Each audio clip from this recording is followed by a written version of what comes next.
வந்தேன்.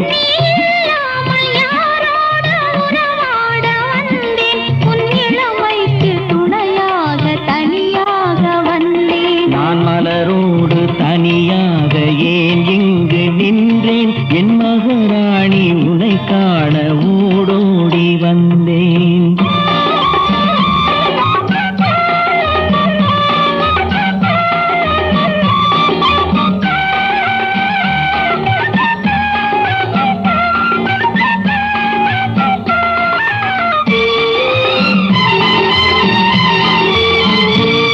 நீ வருகின்ற வழி மீது யார் உன்னை கண்டார்? உன் வளை கொஞ்சம் கை மீது பரிசென்ன தந்தார்? நீ வருகின்ற